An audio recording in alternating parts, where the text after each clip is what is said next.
अस्सलाम वालेकुम। आज मैं बनाने लगी हूँ पिज़्ज़ा कटलेट्स। तो चलें इसकी रेसिपी की तरफ चलते हैं। कटलेट्स बनाने के लिए सबसे पहले एक पैन में मैंने 3 से 4 टेबलस्पून के करीब ऑयल डाल लिया है और ये चिकन को मैंने नमक, काली मिर्च और गरम मसाला डाल के इसको अच्छी तरह मैंने बॉयल कर लिया। इसका रेशा रेशा अलग कर दिया और ये इसके अंदर मैं डाल दूँगी। चिकन के अंदर मैंने नमक वगैरह पूरा पहले डाला हुआ है, काली मिर्च, नमक और गरम मसाला। इसमें अभी मैं नमक बिल्कुल भी नहीं डालूंगी।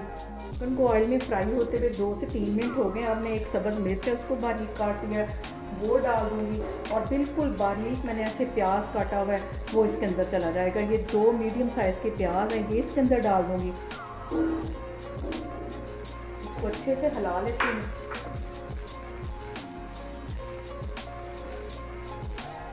2 टेबलस्पून के करीब इसमें ये मैं पिज़्ज़ा सॉस डाल दूँगी। इसको भी अच्छे से मिक्स कर लेते हैं इसके साथ, ताकि पिज़्ज़े का फ्लेवर इसमें सारे में आ जाए। इसे ऐसे सिर्फ 2 मिनट के लिए अब मैं मज़ीद पकाऊंगी और फिर चूल्हा बंद कर दूंगी। तो फिर मैं आगे आपको दिखाती हूँ। यहाँ पे मैंने 3 मीडियम साइज़ के आलू ऐसे उबाल लिए थे और अब इसको मैं हाथों की मदद से अच्छी तरह मैश करती हूँ। तो फिर मैं आगे आपको दिखाती हूँ। आलू मैंने अच्छे से मैश कर लिए। इसमें ये मैं थोड़ा सा सब्ज़ धनिया डाल दूँगी। अब 1 टेबलस्पून के करीब इसमें मैं नमक डाल दूँगी। 1 टीस्पून इसमें मैं काली मिर्च डाल दूँगी। इसको अच्छे से फिर मिक्स कर लूँगी। आलू मैंने अच्छे से मैश कर लिए हैं। तो आगे अब मैं कटलेट बनाती हूँ। अंडे ले लूँगी और इसको भी मैं अच्छे से फेंट लूँगी। पहले मैं यहाँ आलू से छोटे छोटे कटलेट्स बनाऊँगी। इसको मैंने अच्छी तरह मैश कर लिया था, तो ऐसे इसको ये गोल पेड़े की तरह इसको पहले बना लूँगी। इसके अंदर तो मैं चिकन की जो मैंने स्टफिंग रखी थी वो भरूँगी।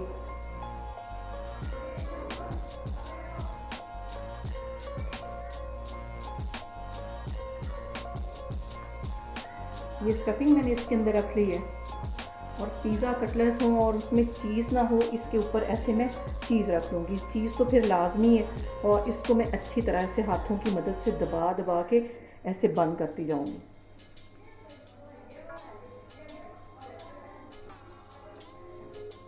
ये ऐसे अब यहाँ से इसको प्रेस कर लूँगी और इसको कटलेट्स की शेप दे दूँगी ऐसे। ये देखिए, मैं ऐसे ही सारे बना के रखती जा रही हूँ। तो फिर मैं आगे आपको दिखाती हूँ। अब एक और मैं आपको बना के दिखाती हूँ। ये आलू की एक मैंने छोटी सी टिक्की बना ली थी। इसमें ये चिकन की मैं स्टफिंग डालूँगी और इसके ऊपर मैं चीज़ रखूँगी इस तरह और इसको आहिस्ता आहिस्ता हल्के हाथों से ऐसे दबाती जाऊँगी। ये सारी चीज़ें अंदर की तरफ अंगूठे की मदद से करती जाऊँगी ऐसे। ये देखिए, ये फिर इसने पेड़े की शेप ले लिए। तो अब मैं इसको ऐसे ऐसे आहिस्ता आहिस्ता दबाती जाऊँगी।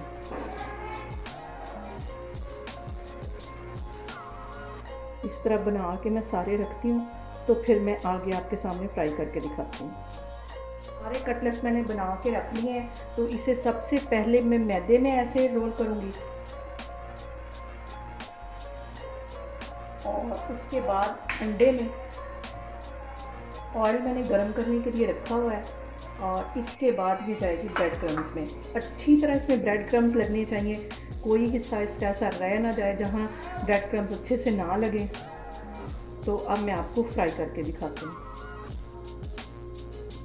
यहाँ पे ऑयल गर्म करने के लिए मैंने रखा था और इसको डीप फ्राई भी करना, शैलो फ्राई करना, और आग मैंने बिल्कुल स्लो रखी हुई है और ये सारे इसी तरह मैं डालती जा रही हूँ फ्राई करने के लिए।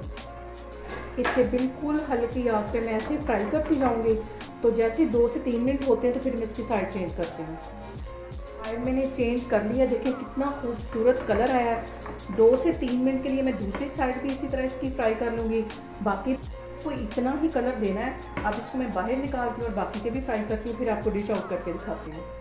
बहुत ही मज़ेदार पिज़्ज़ा कटलेट्स हमारे बन के तैयार हो गए हैं और अभी ये गर्म है, वरना मैं आपको तोड़ के इसको अंदर से इसकी चीज़ भी दिखाती। तो इंशाल्लाह ताला एक और रेसिपी के साथ मैं आपके सामने आऊँगी। अल्लाह हाफिज़।